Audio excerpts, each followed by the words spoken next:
ఈరోజు దేవుని వాగ్దానం. యేసు ఇట్లు ఉపదేశించుచు, మీరు ధర్మశాస్త్ర బోధకుల విషయమై కడు జాగరూకులై మెలగుడు. వారు నిలువు టంగీలను ధరించి తిరుగుటను, అంగడి వీధులలో వందనములు అందుకొనుటకును కోరుకుందురు. మార్కు సువార్త 12వ అధ్యాయం 38వ వచనం.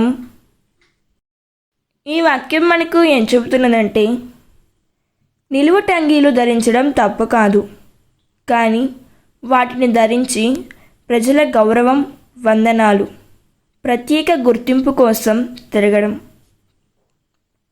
దేవుడు మన దుస్తులను కాదు, మన హృదయాన్ని చూస్తాడు.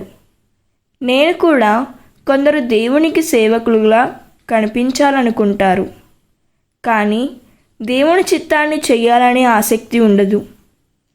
యేసు ప్రభువు అటువంటి కపట భక్తిని ఖండించారు.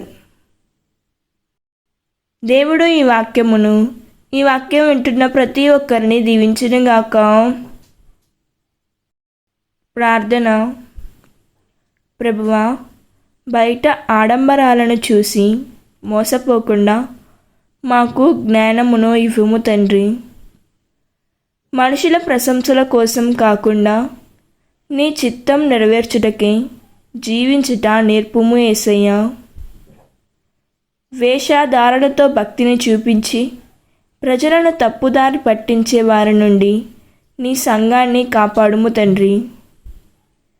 నిజమైన వినయము, పరిశుద్ధత, సత్యము కలిగిన హృదయమును మాకు అనుగ్రహించుము యేసయ్యా.